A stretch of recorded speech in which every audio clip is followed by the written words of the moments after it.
इस वीडियो में हम लोग कक्षा 10 के गणित विषय के चैप्टर नंबर 5 जिसका नाम है समांतर श्रेणी, उसके 20 बहुविकल्पी प्रश्नों को हल करने वाले हैं। इन 20 बहुविकल्पी प्रश्नों में आपको कितने बहुविकल्पी प्रश्न आ रहे हैं, आप भी कापी कलम लेकर बैठिए और इन सवालों को हल करिए। तो देखिए, पहला सवाल है, किसी समांतर श्रेणी का प्रथम पद ए और सार्वंतर डी है तो इसका यनवा पद क्या होगा। तो समांतर श्रेणी का यनवा पद का फार्मूला होता है ए एन बराबर ए प्लस ए एन बराबर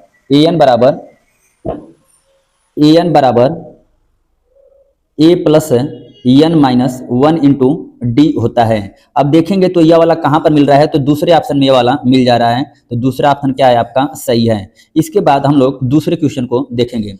दूसरा क्वेश्चन क्या कर रहा है कि दी गई समांतर श्रेणी 10, 7, 4 का 30वां पद है। अब 30वां पद है तो 30वां पद तो आप लोग जानते हैं समांतर श्रेणी का होता है ए प्लस 29 डी। किसी भी समांतर श्रेणी का कोई भी पद हम लोग निकालते हैं तो जो डी का गुणांक होता है उससे एक कम होता है। जिससे हमको 25वां पद निकालना है तो ए प्लस 24 डी होगा। 10वां पद निकालना है तो ए प्लस 9 डी होगा। इसी तरह यहाँ पर हमें 30वां पद निकालना है तो ए प्लस 29 डी होगा। अब यहाँ पर हम लोग देखेंगे तो ए की वैल्यू कितनी है, 10 है। ए की वैल्यू कितनी है, 10। तो यहाँ पर रखेंगे हम लोग 10 धन 29 गुणे डी की वैल्यू क्या है, तो डी की वैल्यू कैसे निकलेगी, डी सार्वंतर होता है समांतर श्रेणी का, तो डी को क्या करते हैं कि दूसरे पद में से पहले पद को घटाते हैं। तो अगर 7 में से हम लोग 10 को घटाएंगे तो -3 आएगा। अब हल करेंगे इसको हम लोग तो 29 गुणा -3 में करेंगे तो माइनस में 87 होता है। अब यहाँ पर -87 है और यह +10 है तो हल करेंगे तो -77 आएगा। अब यह जो है ऑप्शन आपको जो सी है वह सही है। अब तीसरे प्रश्न को हम लोग देखेंगे। तीसरा प्रश्न है क्या, तीसरा प्रश्न है कि समांतर श्रेणी 3, 8, 13, 18 का कौन सा पद 78 है। तो हमें तो मालूम नहीं है कि कौन सा पद 78 है, तो हम क्या करेंगे कि मान लेंगे कि समांतर श्रेणी का जो यनवा पद है ना वह 78 है। यनवा पद को हम लोग किससे दर्शाते हैं, तो ए यन से दर्शाते हैं। तो यनवा पद मान ले रहे हैं कि 78 है। अब फार्मूला क्या होता है, तो ए एन बराबर होता है ए प्लस एन माइनस 1 इंटू में डी, या यनवे पद का फार्मूला होता है। ए एन की वैल्यू कितनी है, 78 है। यहाँ पर हम लोग 78 रख दिए। ए का वैल्यू देखेंगे तो यहाँ पर ए की वैल्यू क्या है, 3 है, तो 3 रखेंगे धन एन की वैल्यू हमें नहीं मालूम है तो एन -1 रहने देंगे। डी की वैल्यू कैसे निकलेगी, तो दूसरे पद में से पहले पद को घटाएंगे तो 8 में से 3 जाएगा तो यहाँ पर 5 हो जाएगा। अब क्या करेंगे तो 3 और धन 5 का गुणा हम लोग एन में कराएंगे तो 5 एन होगा, और 5 गुणा -1 में कराएंगे तो -5 होगा।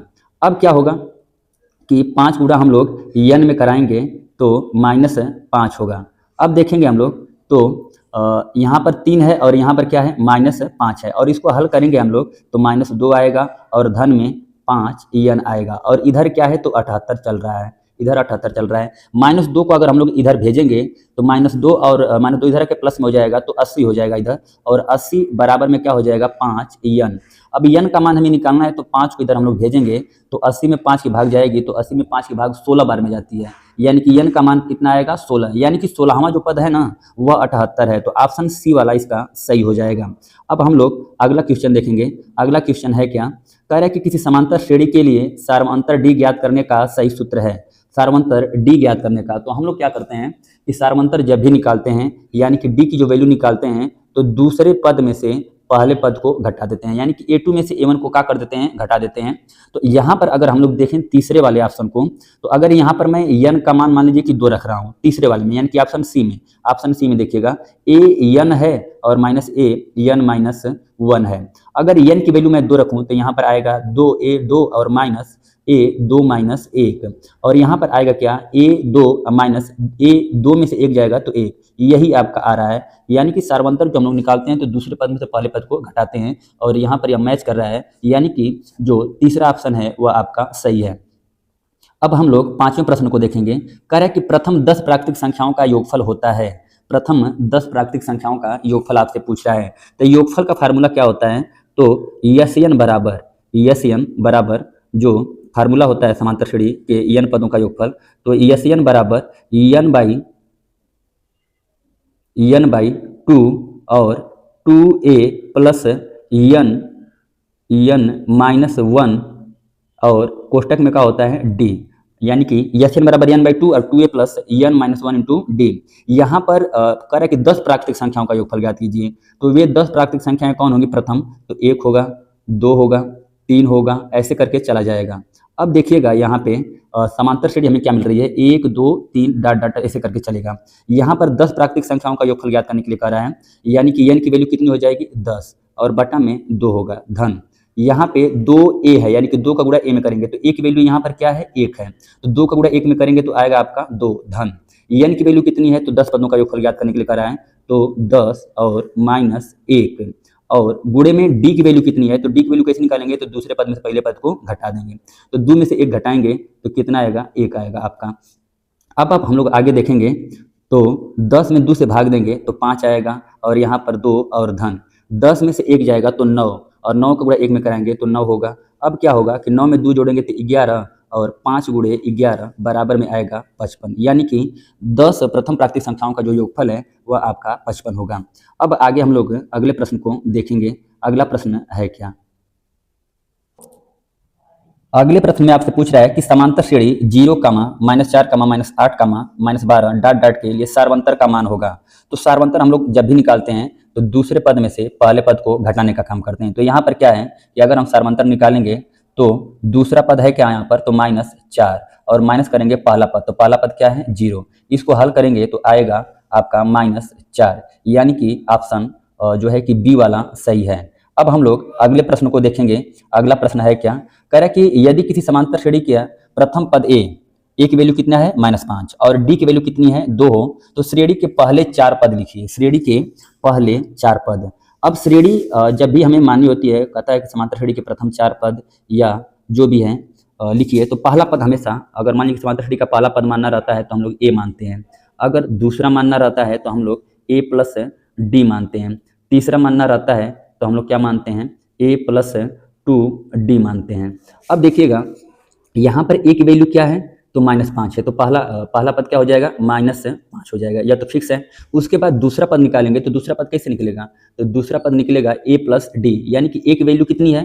तो -5 है और d की वैल्यू कितनी है? तो d की वैल्यू क्या है आपकी? 2 है। अब इसको हल करेंगे तो -5 में से 2 घटाएंगे तो आएगा आपका -3, यानी कि दूसरा पद क्या हो जाएगा? -3 हो जाएगा। अब उसके बाद क्या करेंगे कि हम लोग जो है कि दूसरा पद निकला है आपका कितना? तो दूसरा पद निकला है आपका -3। अब हम लोग तीसरे पद को निकालेंगे तो तीसरा पद कैसे निकलेगा? तीसरा पद है a प्लस 2d, तो a की वैल्यू कितनी है? 5 और धन 2 गुणे में d की वैल्यू कितनी है? तो d की वैल्यू है आपकी -5। अब क्या होगा? तो यहाँ पर हो जाएगा आपका, यहाँ पर हो जाएगा जो 5 दूना के 10, यानी कि -10 और यहाँ पे जो है, नहीं यहाँ पर थोड़ा मिस्टेक हो रहा है, देखिएगा जिससे में क्या है कि हमको निकालना है तीसरा पद। तो तीसरा पद क्या है? a प्लस 2d, तो a प्लस 2d है तो a की वैल्यू क्या रखेंगे हम लोग? -5 रखेंगे और धन 2 गुणे में d की वैल्यू कितनी है? 2 है, तो -5 और धन 2 दूना के 4 और इसको हल करेंगे तो आएगा -1, यानी कि तीसरा पद क्या हो गया? -1। जरा मिलाइए तो यह 3 पद किस में मिल रहे हैं? पहले वाले में मिल रहा है, तो पहला ऑप्शन क्या हो जाएगा आपका? सही हो जाएगा। अब हम लोग जो है कि अगले प्रश्न को देखेंगे और अगला प्रश्न है क्या? यदि समांतर श्रेणी का यनवा पद an बराबर 3 + 2n है तो इसका सार्वंतर होगा। an बराबर 3 + 2n है। अब देखिएगा यहाँ पर an बराबर दिया है 3 + 2n, an बराबर दिया है आपका an बराबर 3 + 2n। अब हम क्या करेंगे कि अगर n का मान हम लोग यहाँ पर 1 रखें तो a1 निकालेंगे तो 3 धन 2 गुणे में n का वैल्यू क्या रखेंगे? 1 रखेंगे, तो 2 गुणा में 1, यानी कि क्या आ जाएगा? 3 और धन 2, यानी कि कितना आ जाएगा? 5 आ जाएगा। यानी कि जो a1 आ रहा है आपका, a1 की वैल्यू जो आ रही है वह कितनी आ रही है? 5 आ रही है। अब हम लोग a2 की वैल्यू निकालेंगे। a2 की वैल्यू कैसे निकलेगी? तो यहाँ पर n की जगह पर देखिएगा, इनको मैं हटा रहा हूँ और n की जगह पर हम लोग क्या रखेंगे? अब 2 रखेंगे, तो 2 रखेंगे तो यहाँ पर 2 हो जाएगा और यहाँ पे 2 गुणे में 2 होगा, तो 2 दूना के 4 और 4 3 7 होगा, यानी कि जो A2 होगा वह कितना होगा आपका 7 होगा। और आपसे सार्वंतर पूछ रहा है तो A1 की वैल्यू 5 है और A2 की वैल्यू कितनी है 7, यानी कि पहला पद 5 है, दूसरा पद कितना है 7 है। तो सार्वंतर कैसे निकालते हैं, तो दूसरे पद में से पहले पद को घटाते हैं। तो 7 में से 5 घटाएंगे तो कितना आएगा 2 आएगा, यानी कि इस प्रश्न का जो आंसर है वह ए वाला सही है, ऑप्शन ए सही है। अब हम लोग अगले प्रश्न को देखेंगे। कह रहा है कि संख्याओं की वह सूची जो समांतर श्रेणी में है वह ज्ञात कीजिए। तो चेक करना है कि समांतर श्रेणी में है कि नहीं। तो पहला हम लोग देखेंगे तो यहाँ पर क्या है कि 3 में से 1 घटाएंगे तो हमको मिलेगा 2, और 9 में से 3 घटाएंगे तो हमको मिलेगा क्या 6। यहाँ पर देख रहे हैं तो सार्वंतर सेम नहीं है, अतः यह समांतर श्रेणी में नहीं है।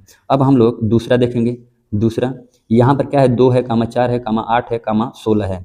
तो 4 में से 2 घटाएंगे तो 2 आएगा, 8 में से 4 घटाएंगे तो 4 आएगा। यहाँ पर भी सार्वंतर समान नहीं मिल रहा है, यानी कि यह अभी समांतर श्रेणी में नहीं है। आगे हम लोग देखेंगे तीसरे के लिए। 1 का वर्ग करेंगे तो 1 आएगा, 2 का वर्ग करेंगे 4 आएगा, 3 का वर्ग करेंगे तो 9 आएगा। अब 4 में से 1 घटाएंगे तो कितना मिलेगा हमको 3, और 9 में से 4 घटाएंगे तो कितना मिलेगा 5 मिलेगा। यहाँ पे सार्वंतर सेम नहीं है, अतः यह भी समांतर श्रेणी में नहीं है। अब बच रहा है आपका एक ही, कौन सा, डी वाला। तो डी वाला जो है आपका सही उत्तर होगा।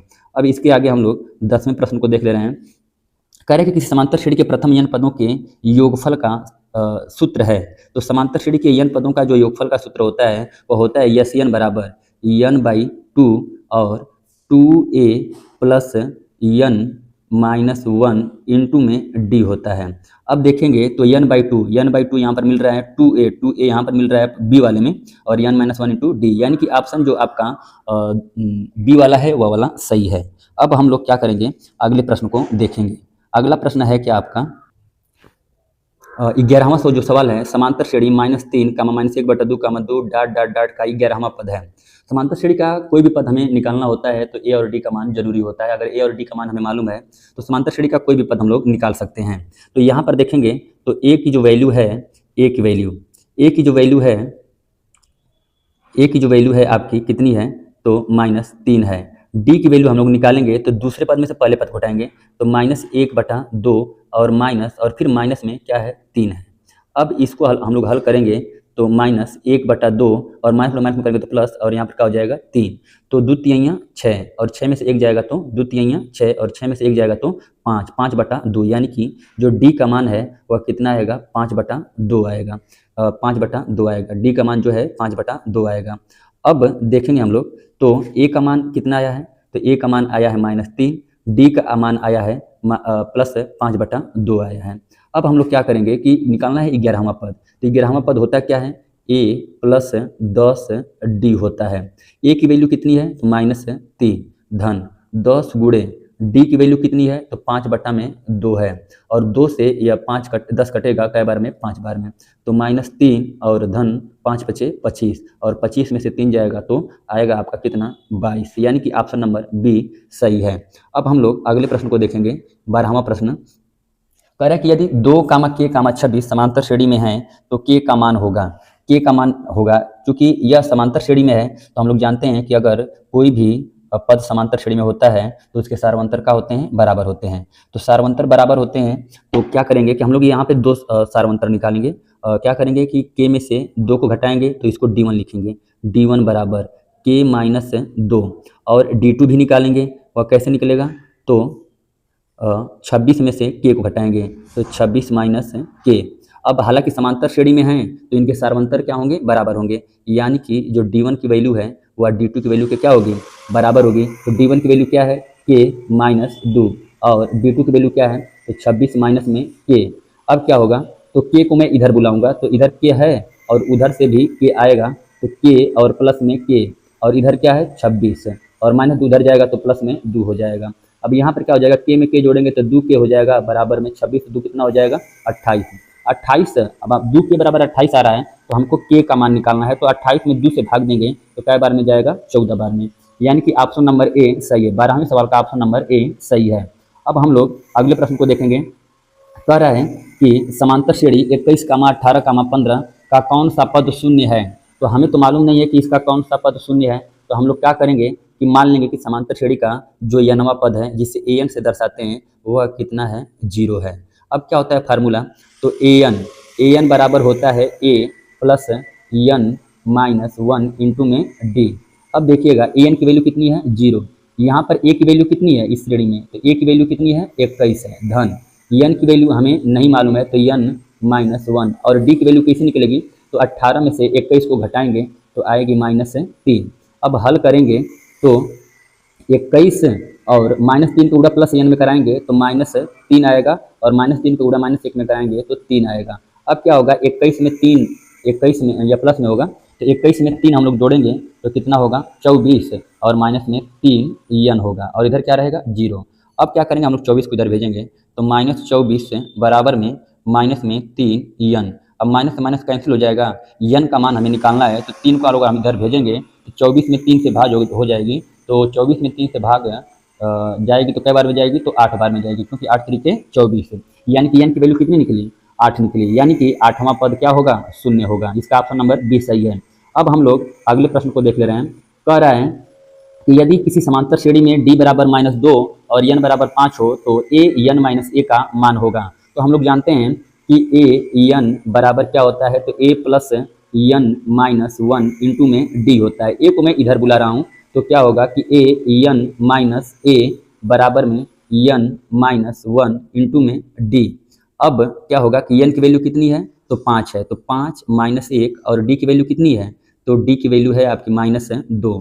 5 में से 1 घटाएंगे तो 4 आएगा, 4 गुणा में -2 करेंगे तो कितना हो जाएगा -8 हो जाएगा। यानी कि ऑप्शन नंबर जो है कि डी सही है, ऑप्शन नंबर डी सही है।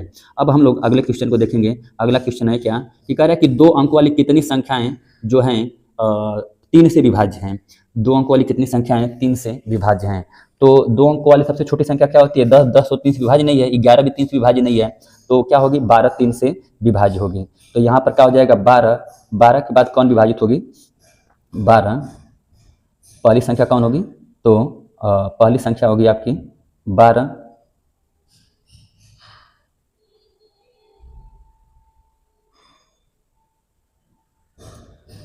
पहली संख्या होगी आपकी 12, दूसरी संख्या होगी आपकी 15 और ऐसे चलते चले जाएंगे तो लास्ट में 2 अंकों की सबसे बड़ी संख्या क्या आएगी 99 और 99 जो है 3 से विभाजित है, तो यहाँ पर क्या हो जाएगा 99। अब क्या होगा कि पूछ रहा है कितनी संख्याएं जो है कि 3 से विभाजित हैं, तो हम क्या करेंगे फार्मूला लगाएंगे ए एन बराबर ए प्लस n-1 इंटू में डी। ए एन की वैल्यू कितनी है, तो ए एन की वैल्यू कितनी है 99 है, तो यहाँ पर हम लोग 99 रखेंगे बराबर, बराबर में क्या होगा तो ए की वैल्यू कितनी है, तो ए की वैल्यू 12 है, तो 12 धन एन की वैल्यू हमें नहीं मालूम है तो एन की वैल्यू हम लोग नहीं रखेंगे, n-1 और डी की वैल्यू कितनी है, तो 15 में से 12 जाएगा तो 3 आएगा। अब क्या होगा तो हम लोग आगे बढ़ेंगे तो देखेंगे कि 12 और धन 3 का गुणा n में कराएंगे तो 3n और माइनस में क्या हो जाएगा 3 गुणा 1 में कराएंगे तो -3, 12 में से 3 चला जाएगा तो कितना आ जाएगा 9 और धन में 3n। इधर क्या है 99 है और 99 में इधर मैं 9 भेजूंगा तो 9 माइनस होगा, तो 99 में से 9 जाएगा तो इधर बचेगा कितना 90, बराबर में आपका आएगा बराबर में 3n आएगा। अब n की वैल्यू अगर हम लोग निकालेंगे तो n की वैल्यू निकालेंगे तो 90 में 3 से भाग जाएगी और 90 में 3 से भाग जाएगी